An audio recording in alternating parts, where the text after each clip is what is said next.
वली बन जाया करते हैं। सरकारे बगदाद दुनिया में तशरीफ लाए, अम्मी से कहने लगे पढ़ना है।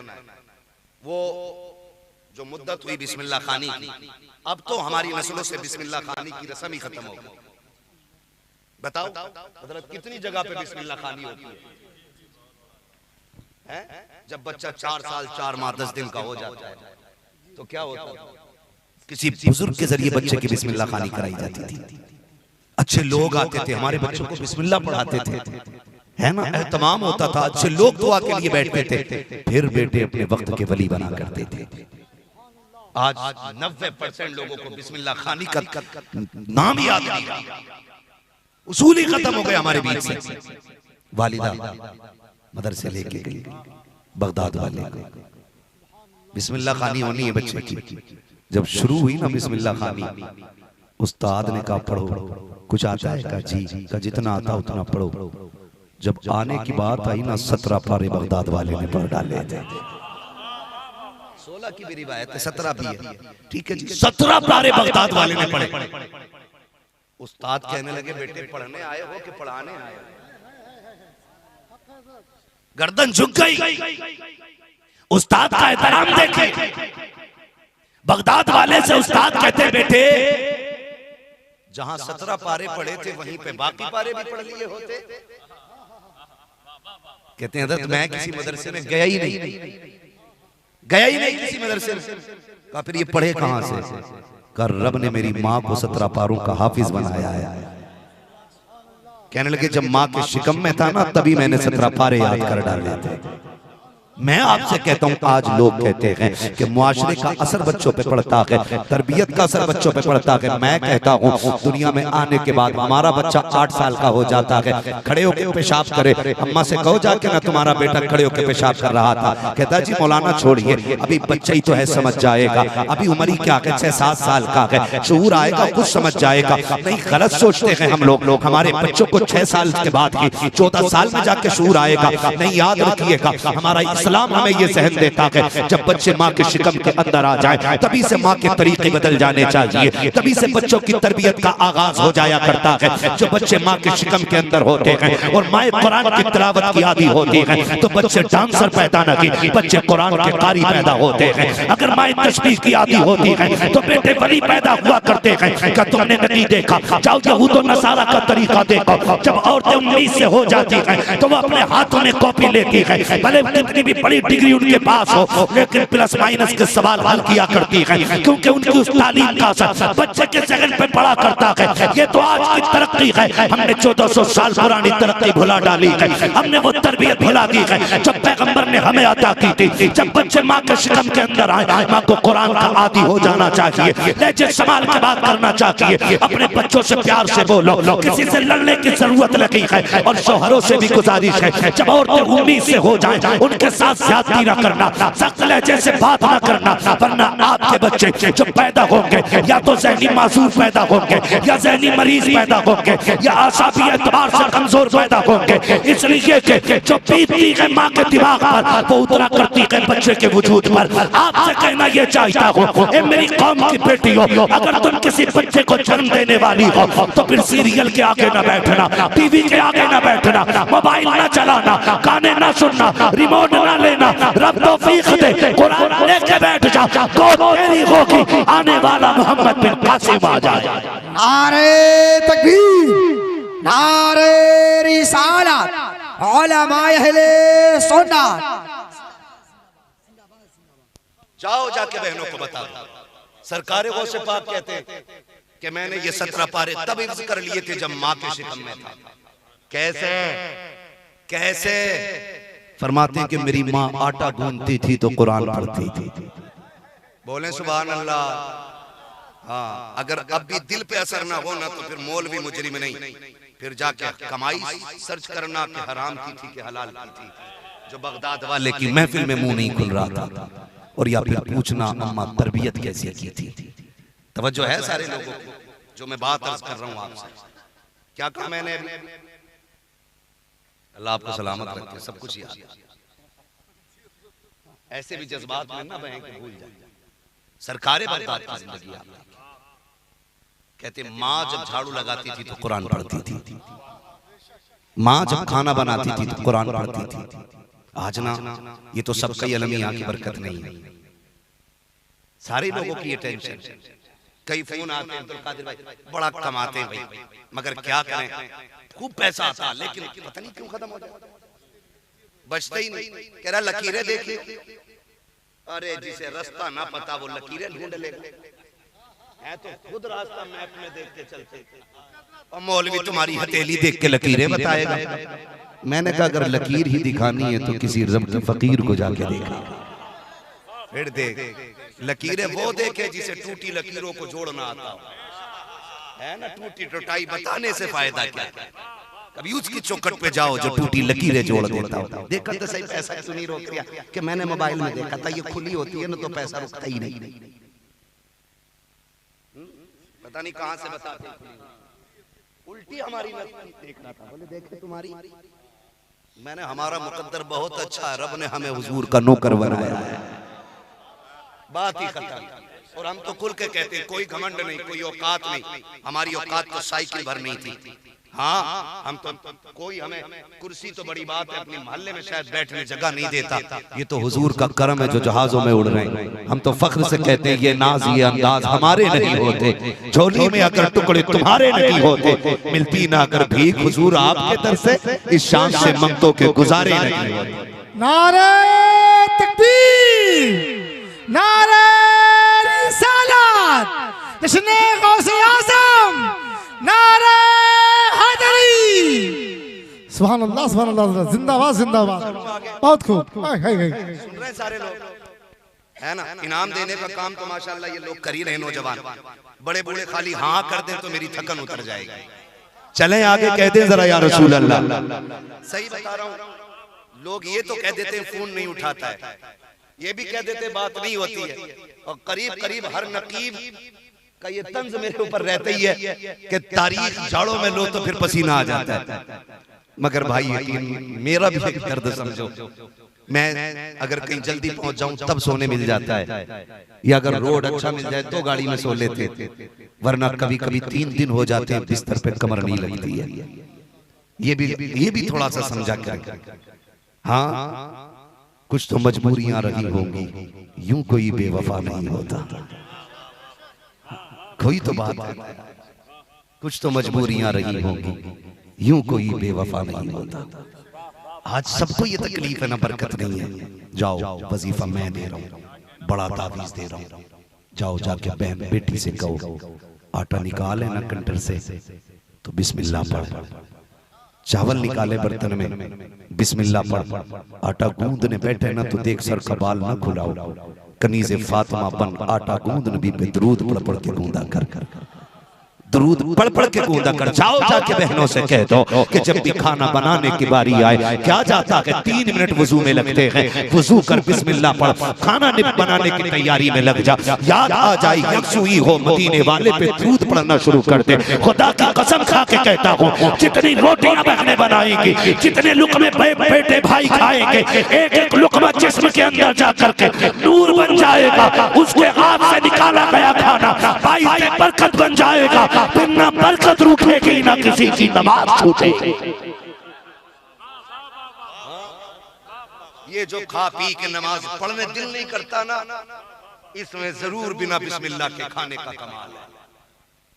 जाओ सिर्फ इतना मेरी बहनों से कह देना, बिस्मिल्लाह पढ़ के खाना निकाला करे, दरूद पढ़ के खाना बनाया करे, फिर देख अल्लाह कितनी बरकत अता करता है, कितनी बरकत अता करता है। तो लाजिम है मेरी बहनों को, यहाँ कोई ये सोच के ना बैठे मौलवी आया इसे देख के आएंगे। मैं तो कहता हूँ जो मेरा फैन है वो उठ के चला जाए, यहाँ वो बैठे जो मदीने वाले की मोहब्बत में बैठा हुआ है। हमारे फैन हो रहे, हमारे जैसे कितने आए जमीन में घुसड़ गए, और हम भी दायमी नहीं है। जब तक सांसें चल रही हैं आपके बीच हैं, जिस दिन बंद हो गई ना तो आज हैं कल थे हो जाएंगे। आज हम तारीख बता रहे हैं, कल हम तारीख बन जाएंगे। तो किसी ऐसे से दिल क्या लगा रहे हो यार जो चला जाए, दिल उससे लगाओ ना जो हमेशा के लिए आया। कह रहे मैं बस आपके लिए बैठा हूं, मैंने मेरे लिए बैठा तो जलसा ही खराब कर लिया। हुजूर के लिए बैठ, खुदा की कसम एक एक मिनट कीमती हो जाएगा। एक एक मिनट कीमती हो जाएगा। फैन फॉलोइंग, फैन क्या चीज है? फैन यार, हैसियत क्या है फैन फॉलोइंग की? खुदा की कसम, हम लाख कहें वो हमारे हैं तो क्या होता है? वो एक बार कह दे ना ये मेरे हैं तो बेड़ा ही पार हो जाएगा। हाँ, वो कहा था इस आस में जीता हूं, कह दे ये कोई आकर, चल तुझको मदीने में सरकार बुलाते हैं, चल तुझको मदीने में सरकार बुलाते हैं। मैं होशो हवास अपने इस बात पे खो बैठा, तुमने जो कहा हंसकर आया मेरा दीवाना। है ना, ये महबूब को राजी करने वाली बातें होती। तो जाओ जाके बहनों को बताना, खाना बिस्मिल्लाह पढ़ के बनाए, दरूद पढ़ के बनाए। नौजवान बैठे, अल्लाह सलामत रखे। कितने मेरे भाई ऐसे जो परदेश में बाप की जिम्मेदारियां निभा रहे हैं। मेरा दिल कहता है कि एक रात ऐसी भी निकले कि जो सिर्फ परदेशियों के लिए दुआ होनी चाहिए।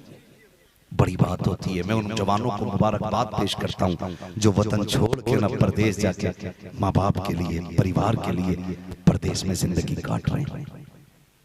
इनके हक में जब भी हाथ उठा कर दुआ कर दिया करो। आज आपका बेटा, कल परदेश में शायद मेरा भी बेटा हो।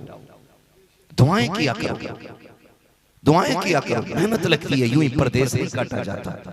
किसी को वतन बुरा नहीं लगता है, किसी को भी यार दोस्त बुरे नहीं लगते हैं, सबको अच्छे लगते हैं। मजबूरियां परदेश ले जाती हैं, हालात ले जाते हैं, लोग मजबूर होकर चले जाते हैं। नौजवान अल्लाह तुम्हें सलामत रखे। तुम कहीं भी जाओ ना, हमारी नजर में रहो ना रहो, हुजूर की नजर में रहने के आदी बनो, हुजूर की नजर में रहने के आदी बनो। और कोशिश ये करो हम हुजूर के हो जाए, हम हुजूर के हो जाए। सरकारे बगदाद मदरसे गए, उस्ताद ने कहा कैसे? कहा माँ हाफिज थी 17 पारों की, हम भी बन गए। अल्लाह अकबर। फिर आपने कुरान मुकम्मल हिफ्ज़ किया, इब्तिदाई तालीम अपने इदारे में हासिल की। जब इब्तिदाई तालीम के लिए मदरसे जाते थे ना, तो जो उस्ताद सबक पढ़ाते थे ना, उससे आगे तक का बगदाद वाला पढ़ लिया करता था।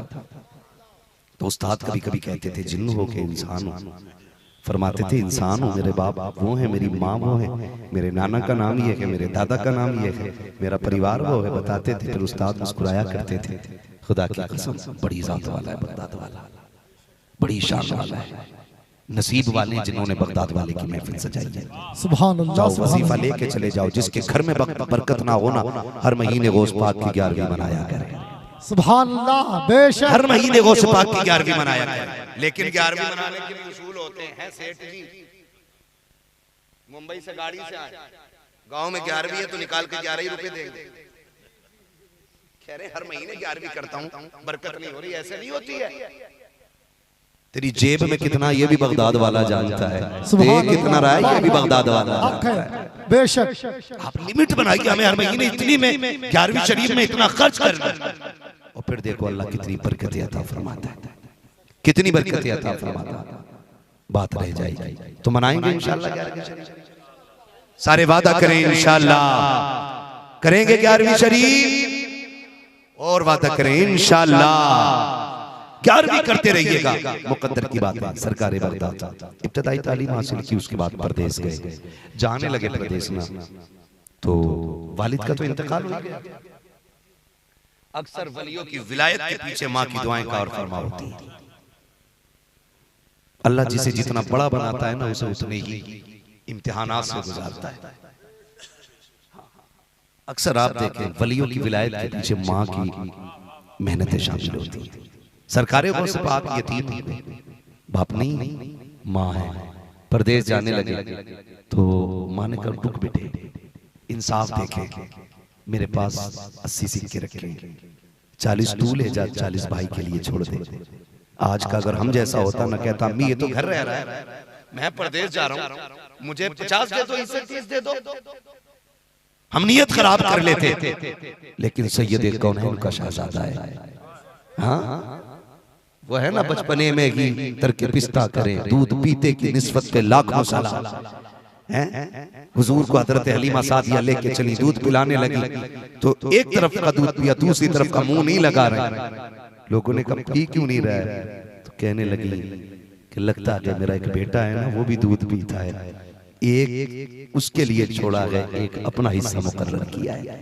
तो भाई ये बचपन में इंसाफ करते हैं अल्लाह वाले। हाँ, सरकारे को से पाक को 40 मिले, कहने लगे बिस्मिल्लाह, कोई बात नहीं अम्मी। फिर माँ ने कहा सुन सदरी दे, उतार दी। बेटे हिफाजत से रखना। बात कर रही है माँ और बात करते करते कह रही है अल्लाह मेरे लाल शहजादे मेरे बेटे जा रहे हो ना, सुनो मैं तुम्हारे साथ नहीं आऊंगी, इसलिए कि बाप की छोड़ी हुई जिम्मेदारियां मेरे सर है। तुम जा रहे हो ना अब्दुल कादिर, ख्याल रखना, अपना ख्याल रखना मेरे लाल। खुदा की कसम ये कहते कहते माँ रोई। सरकारे गौसे पाक ने कहा मैं रोई क्यों? माँ तो माँ थी ना, पर्दा डाल दिया, मगर वो जानती थी जा रहा है अब्दुल कादिर, दोबारा मुलाकात नहीं होनी है, दोबारा मुलाकात नहीं होनी है। आप सिलती रही, रोती रही, बेटे को दुआएं देकर रुखसत करने लगी।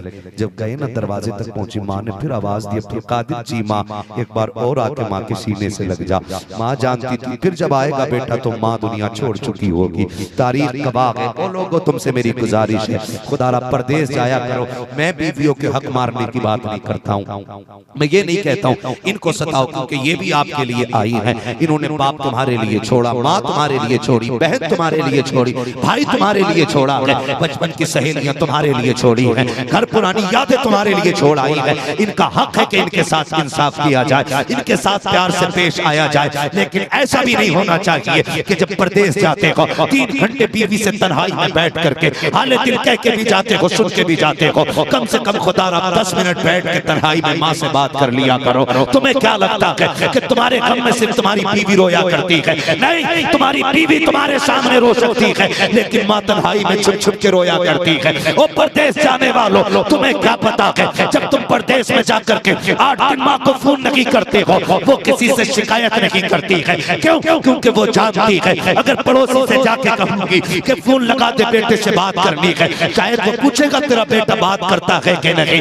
इससे मेरे बेटे का राज खुल जाएगा, तो इज्जत बेटे की चली जाएगी। माँ किसी के फोन से बात करने तैयार नहीं होती है। जब तुम्हारा फोन बीवी के पास आती है, माँ चुपके जाके दीवार के पास खड़ी होती है, उससे तुम्हें बात करने का वक्त नहीं मिलता है। लेकिन वो मेरी बीवी के लहजे से तेरी बातों का अंदाजा लगा लेती है और उसी से नाराजी हो जाया करती है। ये देखो मेरे हाथ जुड़े हैं, तुम्हें खुदा का वास्ता जब तुम परदेश जाया करो तो माँ से झूठे वादे ना किया करो, उसकी दिल शिकनी ना किया करो। अगर बीवी से हफ्ते में एक बार बात करते हो तो माँ से 2 मरतबा बातें किया करो, इसलिए कि बीवी के लिए तेरे प्यार का सहारा भी है, शोहर का दौलत का सहारा भी है, लेकिन खुदा की कसम ये माँ होती है जिसे औलाद की दौलत नहीं बल्कि औलाद की सेहत प्यारी हुआ करती है। नारे तकबीर, नारे रिसालत, हुकूके वालिदैन,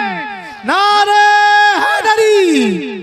इतनी माएँ कहती हैं मौलवी जरा बात कर देना, जब से बेटा गया है दुबई तब से फोन नहीं किया है, जब से सऊदी गया है उसने बात नहीं की है, जब से पुणे में है तब से बात नहीं की है। वो यार हैरत आनी चाहिए, तुम किससे मुंह मोड़ रहे हो? खुदा की कसम खा के कहता हूँ अगर माँ बाप रूठ जाए तो खुदा पाक भी राजी नहीं होता है। अगर तुम ये चाहते हो तुम्हारी दौलतों में बरकतें होने लगे तो माँ बाप के कदमों में बैठा करो। अगर तुम ये चाहते हो तुम्हारी उम्र में बरकतें हो तो माँ बाप के कदमों में बैठा करो। अगर तुम ये चाहते हो परिवार सुख में रखे तो माँ बाप के कदमों में बैठा करो। अगर गुर्बत आ गई है तो इनका आंचल पकड़ के रब से भीख मांगा करो। अगर मुसीबतें आ गई हैं बाप की जूतियां सर पे रख के दुआएं मांगा करो। खुदा की कसम माँ बाप वो दौलत होते हैं, अगर 70 वली बैठ के तेरे हक में बददुआ करें और एक माँ बैठ करके दुआ के लिए हाथ उठा दे, अल्लाह 70 वलियों को टाल सकता है, लेकिन औलाद के हक में माँ की दुआ नहीं डाली जाती।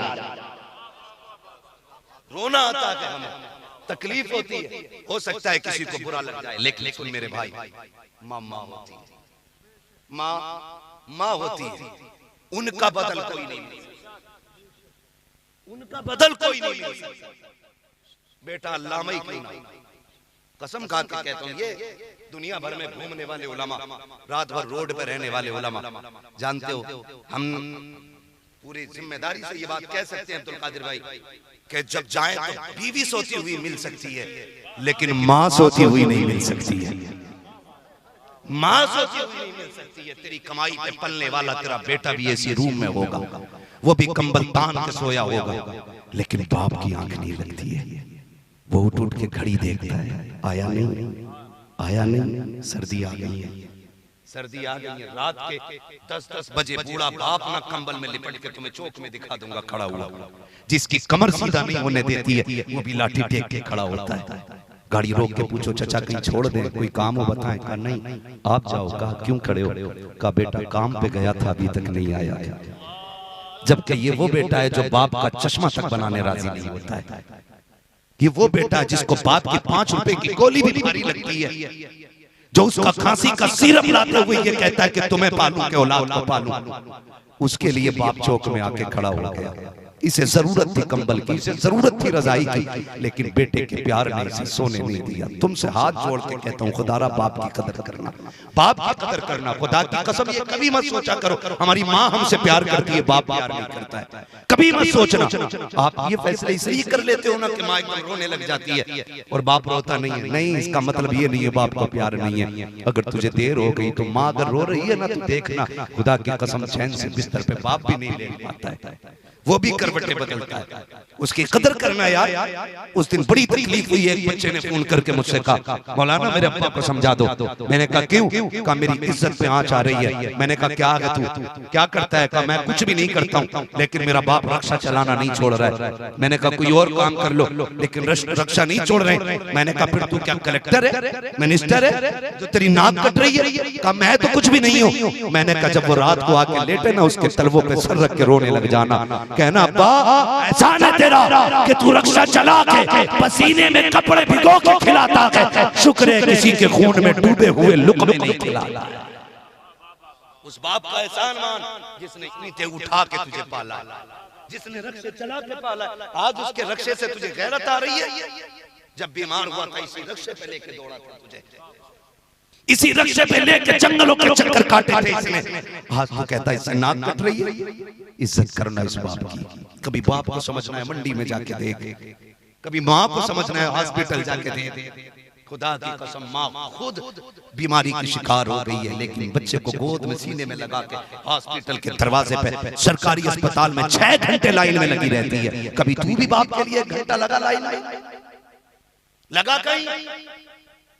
अब्बा कहता है एक्सरे करा दे बेटे, फेफड़ों में दर्द है। का बुढ़ापे की वजह से इनका क्या करना है? वो शर्म कर यार।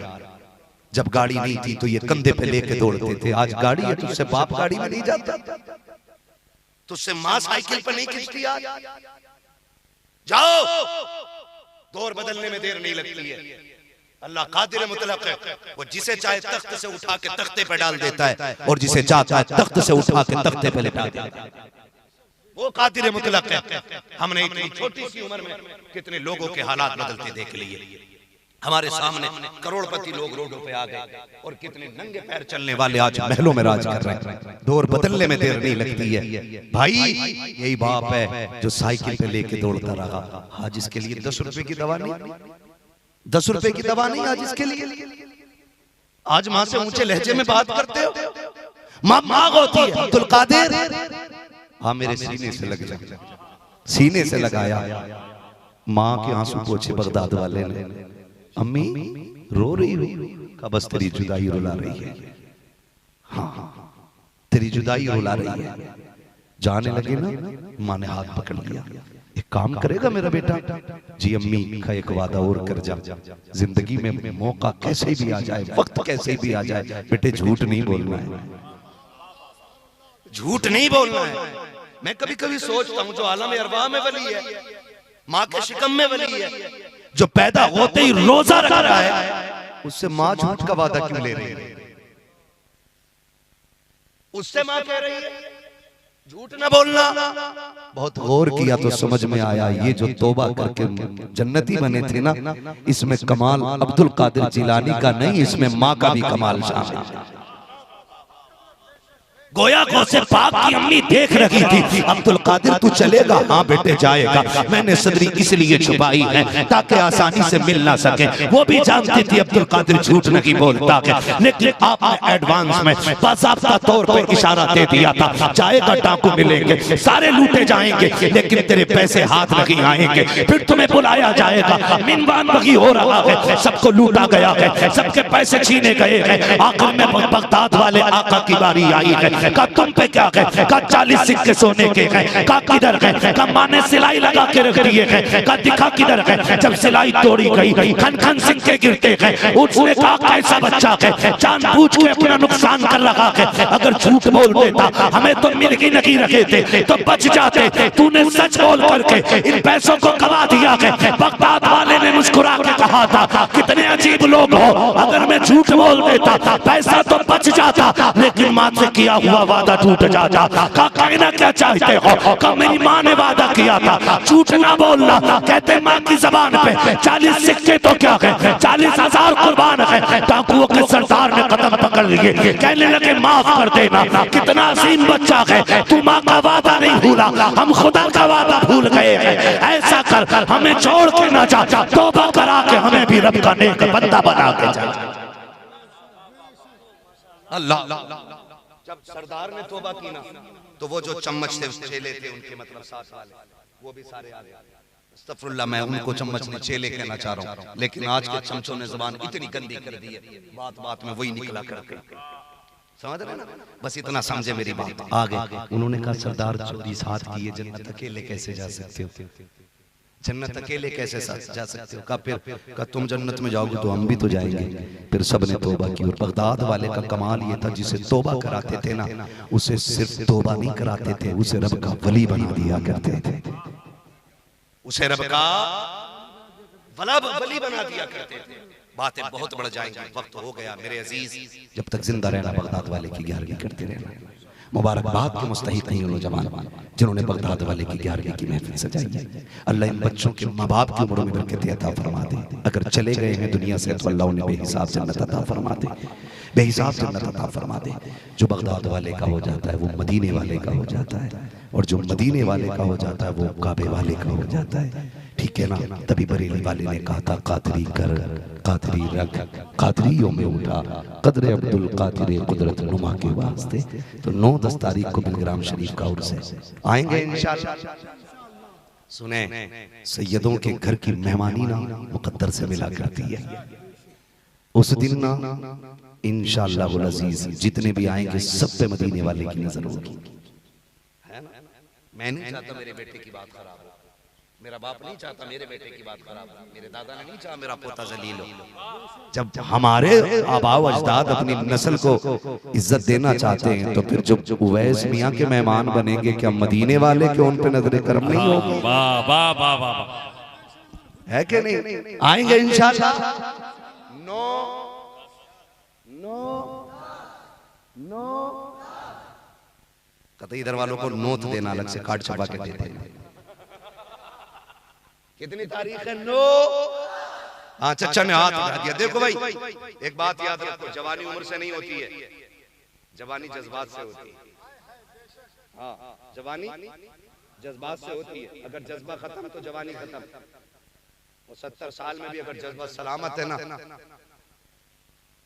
तो जानते हो बुढ़ापे में बंदा जवान होता है।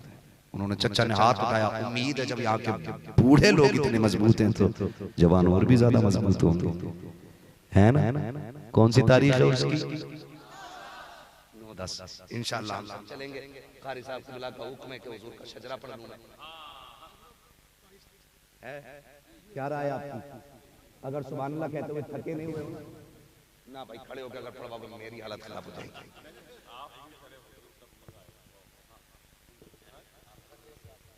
चलो भाई खड़े ही हो जाओ, मैं अपने बड़ों की बात कैसे टालूं? अब्दुल कादिर भाई कह रहे खड़े होकर खुतबा पढ़ा।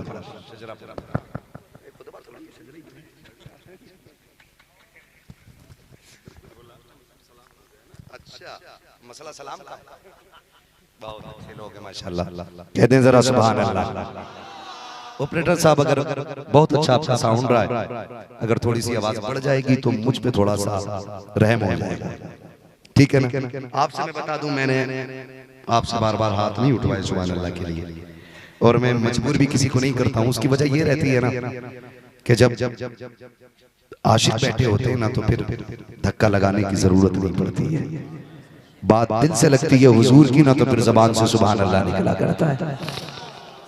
ये पीछे वाले लोग भी अगर साथ दे सकते तो जरा बोल दे सुभान अल्लाह। मैं आपको बता दूं, याद दिला दूं, इतना सुना होगा आपने क्या आपको सब पता होगा कब सुभान अल्लाह बोलना और कैसे बोलना है, लेकिन फिर भी मैं कह रहा हूँ जब मेरा हाथ का इशारा हो तो समझ लेना मौलवी थक गया है, सांस लेना चाहता है। उस बीच में आपको बोलना है, आप सुभान अल्लाह बोलेंगे, मुझे सांस लेने का मौका मिल जाएगा।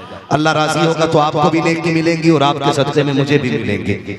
जो बच्चे छोटे छोटे बैठे, मैं इनके माँ बाप को मुबारकबाद पेश करता हूँ कि इन बच्चों की तरबियत आपने अपने लिए नहीं, मदीने वाले मुस्तफ़ा के लिए की है, हुजूर के लिए की गई है तरबियत। माशाअल्लाह, जरा सारे बोल दे सुभान अल्लाह। देखो यहाँ जो कोई ये ना सोचे मैं सेठ हूँ, मैं बड़ा बूढ़ा हूँ, मैं यार सुभान अल्लाह तो मेरी शान के खिलाफ नहीं। नहीं, यहाँ जितने छोटे होके बैठोगे उतने बड़े होके जाओगे, ठीक है ना। जिसे गिरना नहीं आता उसे उठना नहीं आता है। झुकना सीखो, अल्लाह बुलंद कर देगा, बुलंद कर देगा। अब तक ना मैंने आपसे ताकत नहीं लगवाई है, अब जो जितनी ताकत लगा के बोल सकता जरा बोल दे या रसूल अल्लाह। बीच वाले लोग, मेरे सामने के लोग मूड खराब कर रहे, मैं इधर को मुंह करके पढ़ा दूंगा शजरा। बस आप सामने वाले साथ देते मेरा, इसलिए कि डिस्प्ले अच्छी होती है ना तो माल अच्छा लगता है। मैं तो चंद कमेटी वालों से मिला हूं, मैं मुबारकबाद पेश करता हूं जो इन दीवानों की महफिल को दूर दूर से सजाने के लिए आए हैं। अल्लाह कदम कदम उन्हें मदीने के करीब फरमा दे, इस सफर के सदक़े में हुजूर के शहर का सफर नसीब फरमा दे। आदम के बेटे शीश,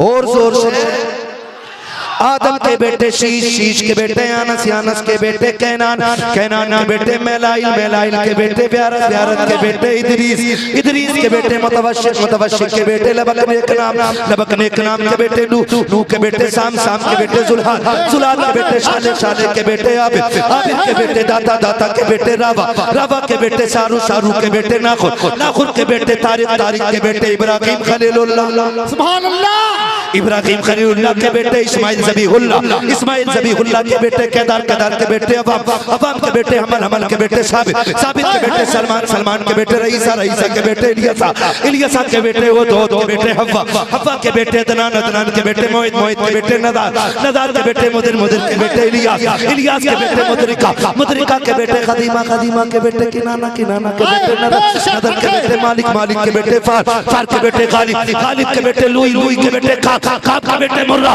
मुर्रा के बेटे किलाब, किलाब के बेटे कुसै, कुसै के बेटे अब्दे मनाफ, अब्दे मनाफ के बेटे हाशिम है, हाशिम के बेटे अब्दुल मुत्तलिब है, अब्दुल मुत्तलिब के बेटे अब्दुल्लाह है, अब्दुल्लाह के बेटे मोहम्मदुर रसूलुल्लाह। नारा तकबीर, नारा रिसालत। बस जो हुए गलत उनको माफ फरमाए रब कायनात। नहीं, बस बहुत हो जाएगा, अल्लाह आपको सलामत रखे। बस जो हुए गलत उनको माफ फरमाए रब कायनात। जिंदगी ने दिया साथ, फिर होगी मुलाकात, चमन रहा फूल खिलेंगे, जिंदगी रखी।